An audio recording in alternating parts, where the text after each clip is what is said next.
이 시간에 하나님께서 우리에게 주신 말씀 누가복음 15장 11절에서 24절까지의 말씀을 저와 여러분이 한 절씩 교독하겠습니다. 예수께서 말씀하셨습니다. 어떤 사람에게 두 아들이 있었다. 작은 아들이 아버지에게 말했다. 아버지, 재산 중에서 제가 받을 몫을 주십시오. 그래서 아버지는 두 아들에게 살림을 나누어 주었다. 며칠 뒤 작은 아들은 자기가 가진 것을 모두 챙겨서 멀리 다른 나라로 떠났다. 그러고는 거기서 방탕하게 살면서 그 재산을 낭비했다. 그가 모든 것을 탕진했을 때에 그 나라 전역에 심한 흉년이 들어 형편이 어려워지기 시작했다. 그래서 그는 그 나라 사람에게 일자리를 얻었는데 그 사람은 그를 들판으로 내보내 돼지를 치게 했다. 그는 돼지가 먹는 쥐염 열매 배를 채우고 싶었지만 그것마저 주는 사람이 없었다. 그제야 제정신이 들어서 말했다. 내 아버지 집에는 양식이 풍족해서 일꾼들이 먹고도 남는데 나는 여기서 굶어 죽는구나. 내가 일어나 아버지에게 돌아가 말해야겠다. 아버지, 제가 하늘과 아버지께 죄를 지었습니다. 저는 더 이상 아버지의 아들이라 불릴 자격이 없으니 그저 하나의 일꾼으로나 삼아 주십시오. 그러고서 아들은 일어나 아버지에게로 갔다. 아들이 아직 멀리 있는데 그 아버지는 아들을 보고 불쌍히 여겨 아들에게 달려가 그의 목을 껴안고 입을 맞췄다. 아들이 아버지에게 말했다. 아버지, 제가 하늘과 아버지께 죄를 지었습니다. 이제 아들이라고 불릴 자격도 없습니다.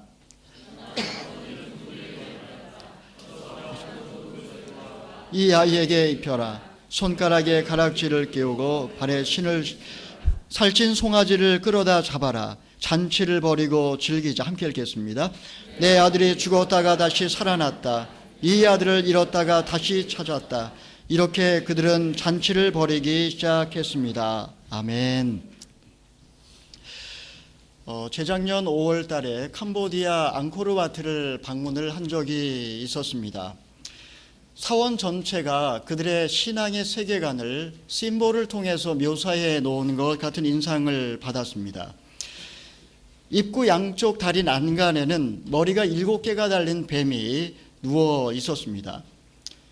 일반적으로 기독교에서 뱀은 악마를 상징하지만 힌두교와 불교에서는 이 뱀은 욕망을 의미합니다.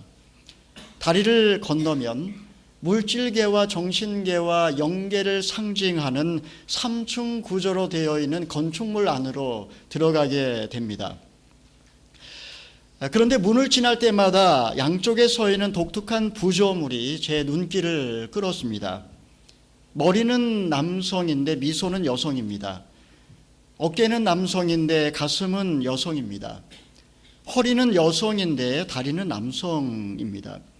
남성성과 여성성이 통합된 온전한 인간상을 보여주는 그것은 아발로키테스바라라고 하는 부조 작품이었습니다.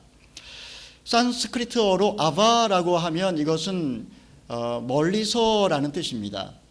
다음에 로크라는 말은 영어의 보다, 룩과 같은 의미입니다. 산스크리트어나 영어나 둘 다 인도 유럽어이기 때문에 이게 다 어원을 따지면 같은 어근에서 나왔습니다. 그러므로 이 말 아발로키테스바라라고 하는 이 말은 멀리서 중생의 고통하는 소리를 마음의 눈으로 볼 수 있는 사람이라는 의미를 갖고 있습니다. 지금으로부터 1000년 전 원시 밀림 속에 살아가고 있는 크메르인들은 남성성과 여성성이 통합된 온전한 존재, 바로 그런 존재를 하나의 인간의 모델로 생각을 했던 것입니다. 성숙한 인간이란 타인의 고통하는 소리에 귀를 기울이는, 그리고 마음의 눈으로 그것을 볼 수 있는 사람이 진정으로 온전한 인간, 성숙한 인간이라고 그들은 생각을 했던 것입니다. 그렇다면 영원히 찬양을 받으실 주 여호와 하나님을 아버지로 모시고 있고 죽으심과 부활을 통하여 영원한 구원을 이루신 예수님을 그리스도로 섬기고 있으며 오늘도 우리와 함께 하사 날마다 새롭게 하시는 성령을 동행하는 그런 우리의 삶 속에서 온전한 인간, 우리 그리스도인들에게 있어서 온전한 인간은 어떤 인간일까요?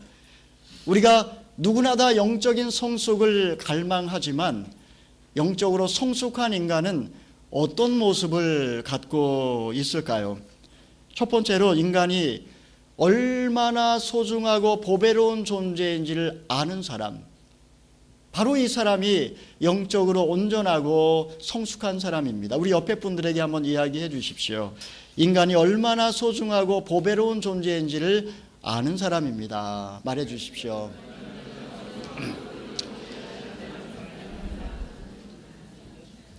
네, 우리 창세기 1장 27절 28절의 말씀 자막을 통해서 우리 함께 읽어보도록 하겠습니다. 시작. 하나님께서 사람을 그분의 형상대로 창조하시니 곧 하나님의 형상대로 사람을 창조하시되 하나님께서 그들을 남자와 여자로 창조하셨습니다. 하나님께서 그들에게 복을 주시며 그들에게 말씀하시기를 자식을 많이나 번성해 땅에 가득하고 땅을 정복하라. 바다의 물고기와 공중의 새와 땅에 기는 모든 생물을 다스리라 하셨습니다. 창세기 1장 31절에 보게 되면 하나님께서 인간과 세상 만물을 창조하신 다음에 하나님의 소감을 말씀을 하셨습니다. 하나님이 하나님의 형상대로 인간을 만드시고 그 인간을 향해서 어떤 느낌이셨을까? 하나님께서는 이렇게 말씀하십니다. 보라 얼마나 좋으냐. 메네 보라 토브 메오드 얼마나 좋으냐. 하나님께서는 인간을 보시고 감탄을 하셨던 것입니다. 그리고 그에게 정복하고 다스리라고 하는 문화 명령을 주셨습니다. 이 말씀은 인간이 나 자신이 얼마나 보배롭고 얼마나 소중한 존재인지를 아는 사람만이 이렇게 정복하고 다스리며 복된 인생을 살 수 있음을 우리에게 가르쳐주는 말씀이라고 할 수 있습니다. 인간이 얼마나 보배롭고 소중한 존재일까요? 미국 캘리포니아 북부 해안에 가게 되면 거기에 세계에서 가장 큰 나무가 있습니다. 이곳의 수령이 2500년에서 3500년 된 큰 나무들이 집단 군락지를 이루며 국립공원을 이루고 있습니다. 아마 뉴질랜드에도 혹시 그런 나무로 이루어진 어떤 국립공원이 있는지는 잘 모르겠습니다. 토마토 크기만한 씨앗에서 어떻게 35층 높이의 그 어마어마한 거목으로 자랄 수 있었을까요? 그것은 처음부터 그 토마토 크기만한 씨앗 안에 그렇게 크게 자랄 수 있는 가능성이 심겨져 있었기 때문입니다. 인간도 마찬가지입니다. 하나님의 형상이 새겨져 있다라고 하는 사실은 인간이 어디까지 성장할 수 있는지, 인간이 어디까지 성숙해질 수 있는지를 보여주는 대목입니다. 성경은 예수 그리스도가 보이지 아니하시는 하나님의 형상이라고 말씀하고 있습니다. 또한 우리 모두가 다 예수 그리스도의 장성한 분량으로까지 자라가게 될 것이라고 사도 바울은 이야기를 했습니다. 영적으로 온전해진 인간은 바로 이런 이유 때문에 인간이 비록 죄로 인해 타락하고 망가졌음에도 불구하고 여전히 인간이 소중하고 보배로운 존재라는 사실을 깨달은 사람입니다. 바로 그 사실을 알고 그렇게 사람을 대하는 사람, 바로 그 사람이 영적으로 성숙한 사람이라는 뜻입니다. 두 번째로, 온전한 인간은 어떤 존재일까요? 그것은 고난을 통하여 위대한 본체로서의 하나님을 경험한 사람입니다. 조금 길죠? 네, 잘 들으십시오. 고난을 통하여 위대한 본체로서의 하나님을 경험한 사람입니다. 우리 옆에 분에게 전해 주십시오.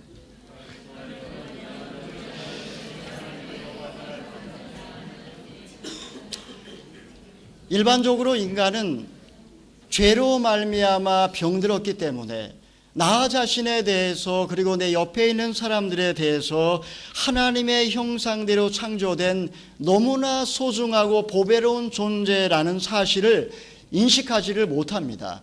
나 자신도 보잘것 없는 존재이고 옆에 있는 사람도 별로 그렇게 대단한 인물처럼 보이지 않는단 말입니다.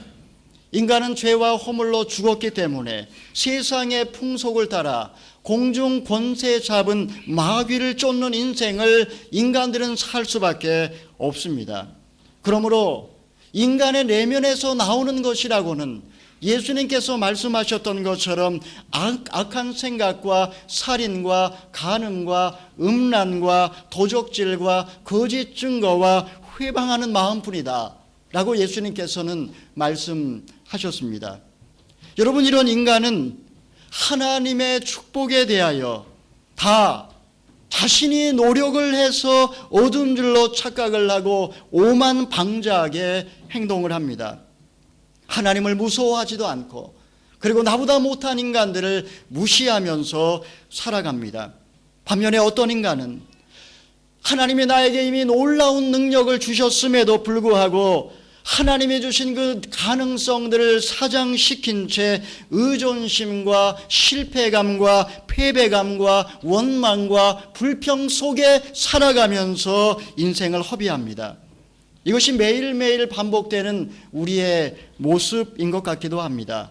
하루하루 주님이 주신 은혜에 감사하며 겸손함과 기쁨 속에 그렇게 살아가는 것이 아니라 매일매일 하늘 끝까지 교만해졌다가 지옥의 끝까지 절망으로 빠져버리는 것, 아마 이것이 저와 여러분의 매일 삶 속에 일어나고 있는 것 같습니다. 그렇기 때문에 이런 우리들에게 고난이 찾아오는 것은 너무나 당연한 일일 것입니다. 불치병에 걸립니다. 직장에서 해고당합니다. 사랑하는 사람이 떠나갑니다. 가정이 깨져버립니다.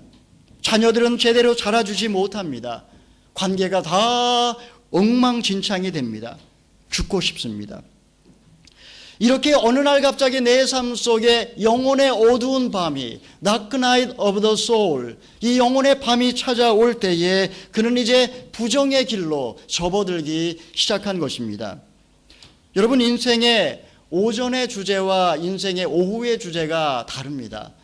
대개의 경우 인생의 오전과 오후를 나누는 나이를 40살이라고 이야기를 합니다. 인생의 오전의 주제는 상승과 소유와 외향입니다. 반면에 인생의 오후의 주제는 하강과 존재와 내향이라고 할 수 있습니다. 그렇기 때문에 인생의 오전에는 소유하고 성취하면서 세상에서 건강한 사회인으로 성장하는 것이 이 기간의 목표라고 할 수 있습니다. 인생의 오전에 욥은 하나님께 큰 축복을 받습니다.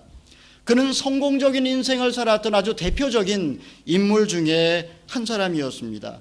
그는 신앙적으로나 도덕적으로 흠이 없는 사람이었기 때문에 하나님께서는 그에게 복을 주시고 동방에서 가장 큰 부자로 축복해 주셨습니다. 이것이 인생의 오전에 만나는 삼박자 축복이라고 할 수 있습니다. 영혼이 잘된 같이 범사에 잘되고 강건한 축복을 받은 것입니다. 여러분, 오순절주의에서 이 삼박자 축복을 강조하지만 오순절주의의 단점은 뭐냐 하면 인생의 오전의 주제만 다룬다라는 것입니다.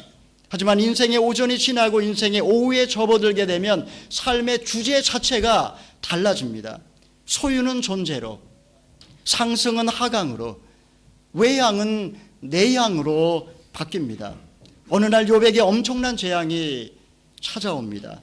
그 많던 재산은 순식간에 사라지고 자식들은 비참하게 죽고 욥 자신은 흉악한 질병에 걸려 버리고 맙니다. 그를 위로한다고 찾아온 친구들조차도 잘 생각해봐라, 죄 없이 망한 자가 누구냐 라고 하며 욥을 정죄하고 비난합니다.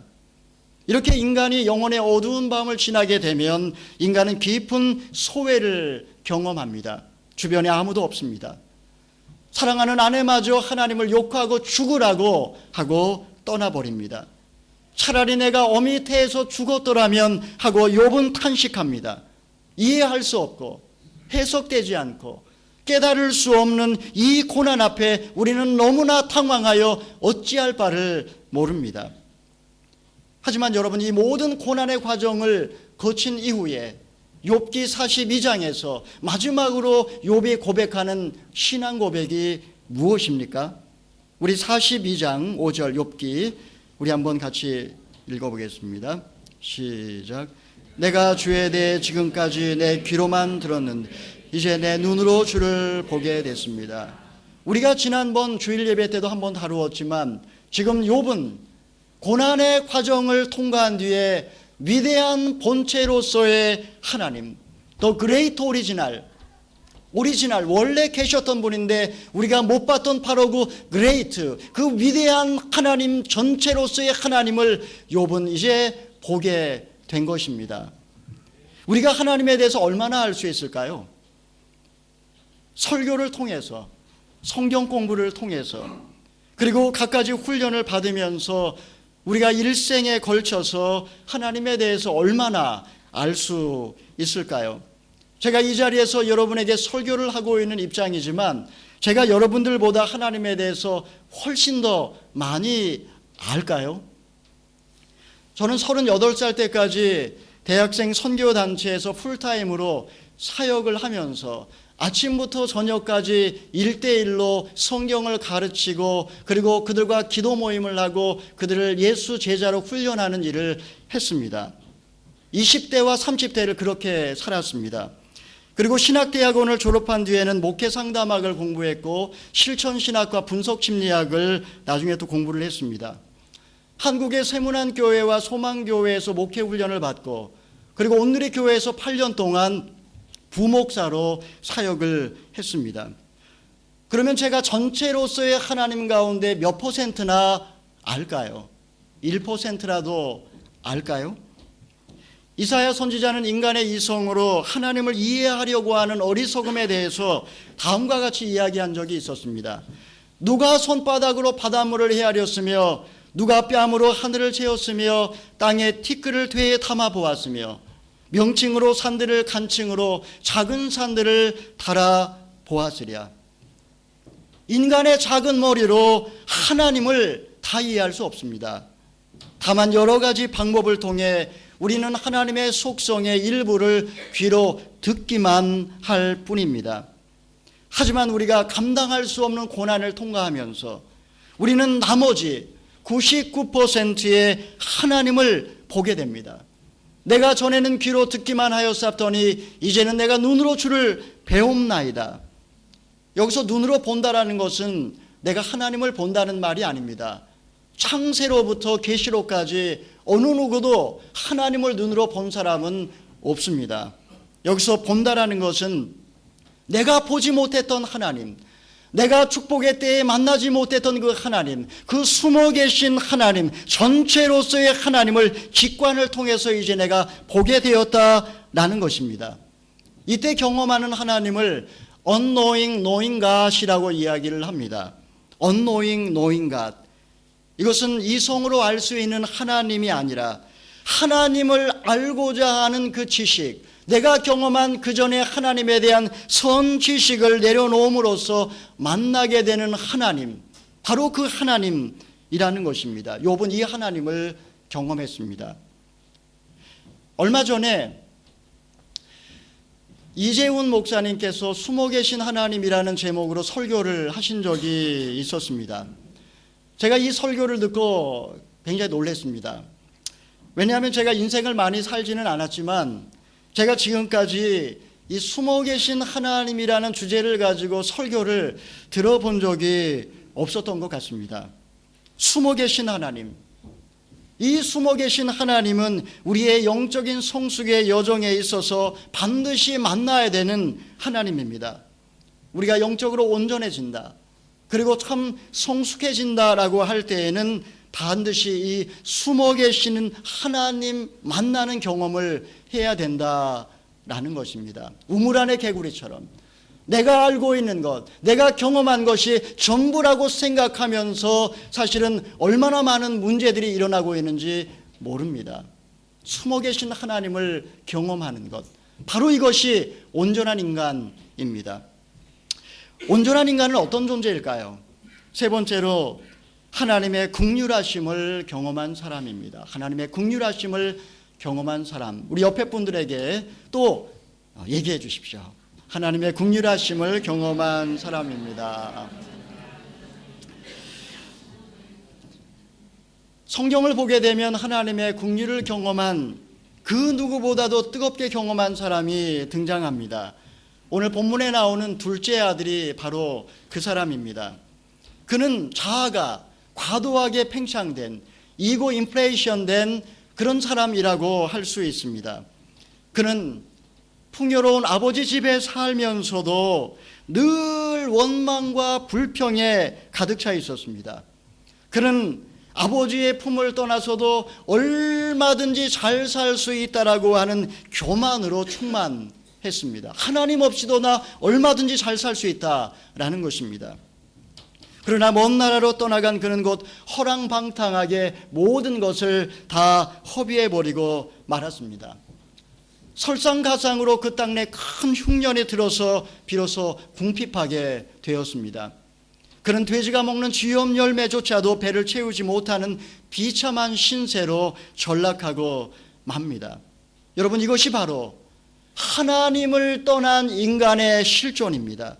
아무리 똑똑해도, 아무리 잘나도 하나님을 떠난 인간은 결국 이렇게 비참한 지경에 이를 수밖에 없다라는 말씀입니다. 그런데 그 순간에 그가 정신을 차립니다. 아버지 집에는 양식이 풍족한 품꾼이 얼마나 많은고, 그는 자신의 비참함을 깨달으면서 비로소 아버지 집의 풍족함을 기억합니다. 이제 그는 비로소 겸손해진 것입니다. 겸손이라는 단어는 사실 라틴어 후밀리타스라는 단어에서 이제 시작을 합니다. 이 후밀리타스라는 말이 겸손이라는 말인데, 이 말은 후무스라고 하는 어원을 갖고 있습니다. 이 후무스는 먼지, 흙이라는 뜻입니다. 그렇기 때문에 내가 태어나면서부터 겸손한 사람은 없습니다. 진정한 겸손은 내가 이제부터 겸손하게 살아야지라고 해서 겸손해지는 건 아닙니다. 그거는 겸손한 것 같은 겁니다. 진정한 겸손은 내가 먼지요 흙덩어리에 불과하다라고 하는 실존적인 자각을 할 때에 그는 비로소 겸손한 사람이 되는 것입니다. 우리 옆에 분 한번 보시기 바랍니다.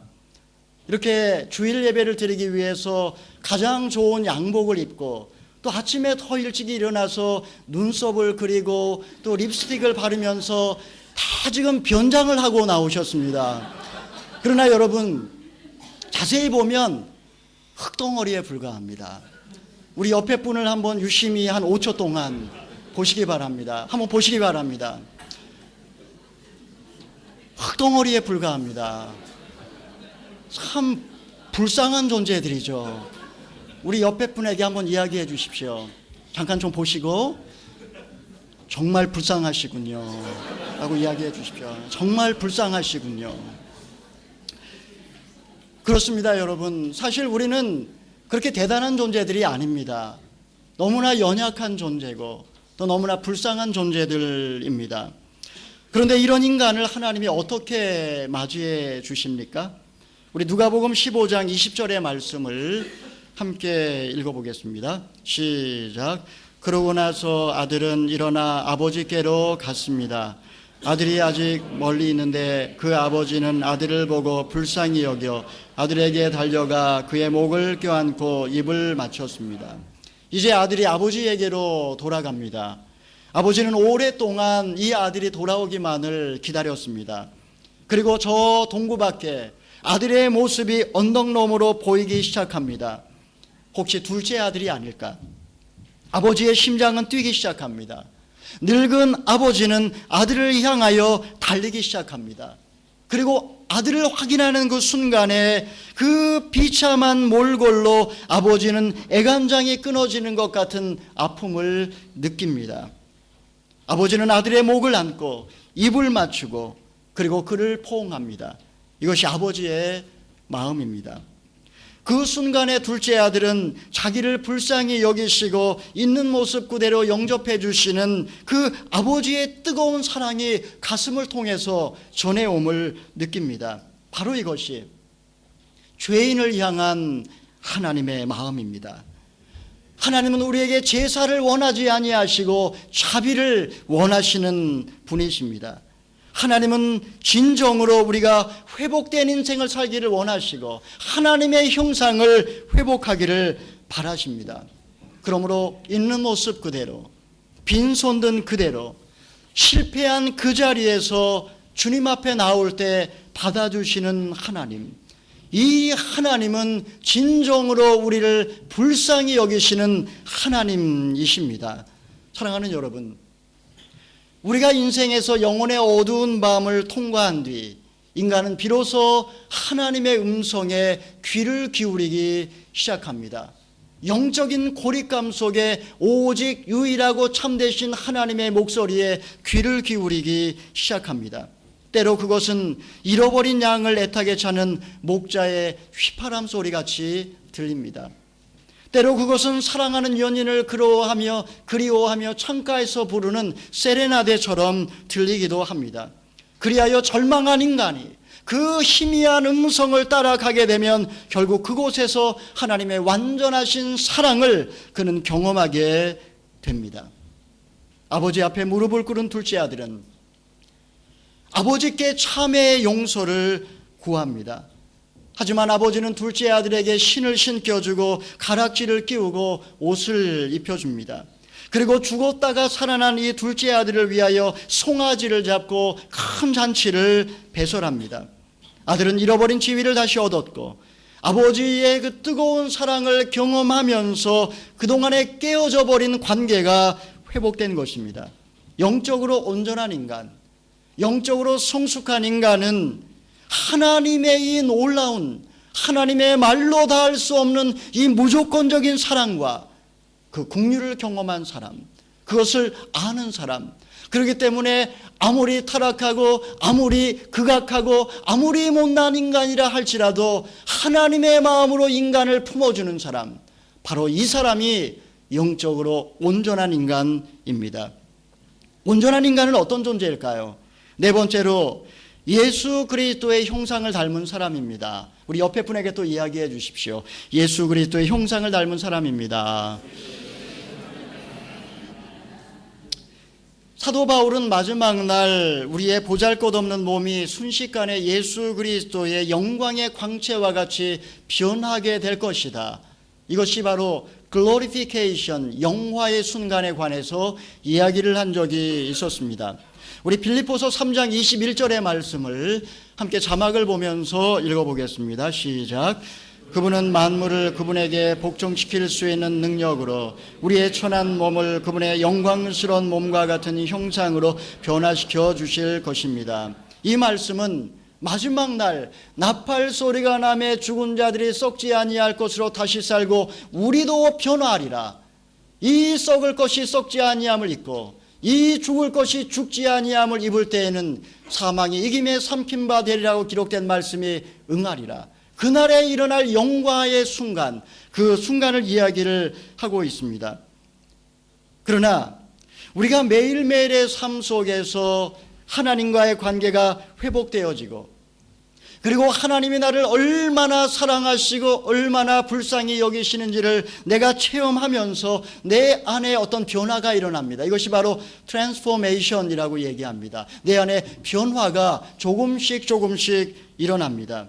내 안에 거하시는 하나님의 성령이 내가 하나님의 사랑을 경험하고 하나님의 긍휼 가운데 하나님과의 놀라운 사랑의 회복의 경험을 하는 순간에 내 안에 거하시는 하나님의 성령이 수동적으로 팽창되면서 나를 지배하게 되고, 이렇게 성령 충만한 상태가 지속되면서 세월의 흐름에 따라 나의 인격이 변화되고 서서히 내 안에 전인적인 본래적 전인성이 회복됩니다. 본래적 전인성, 오리지널, 원래 있었던 홀리스, 오리지널 홀리스, 본래적 전인성이 내 안에 회복되는 것, 바로 이것이 하나님 형상의 회복이라고 할 수 있습니다. 하나님 형상, 그리고 예수 그리스도의 형상, 장성한 분량, 바로 그것이 바로 이 말씀입니다. 제가 온누리 교회 서빙고에 있을 때에 이훈 목사님과 영성수련원을 2년 동안 섬겼습니다. 온누리 교회의 부목사님들, 그리고 온누리 교회의 간사님들, 그리고 온누리 교회의 직원들 해서 400여 명이 1년에 한 차례 남한산성의 묵상의 집에 들어와서 3박 4일 동안 침묵 영성 수련을 받았습니다. 그때 이훈 목사님을 제가 모시고 함께 사역을 했는데 그때 이훈 목사님께서 아주 굉장히 저한테 인상적인 말씀을 하신 적이 있었습니다. 예수님의 형상은 무엇일까? 우리 그리스도인들에게 있어서 장성한 분량은 어떤 모습일까? 예수님의 그 삶을 닮아간다라는 것은 무엇일까라는 것에 대해서 말씀하시면서 6가지를 이야기를 하셨습니다. 우리가 영적으로 성숙해지고 예수님의 그 닮아가는 그것에 관해서 말씀해 주셨습니다. 첫 번째는 약해질 수 있는 용기입니다. vulnerability입니다. 약해질 수 있는 용기. 예수님께서 이 땅에 오심 자체가 사실은 약해짐이었고 상처받을 수 있는 것이었습니다. 만왕의 왕이 되시고 만주의 주가 되신 하나님께서 한 아기의 모습으로 더럽고 냄새나는 말구유에 강보에 쌓여서 누워있는 그 자체가 사실은 약해진 것이요 상처받을 수 있는 것이었습니다.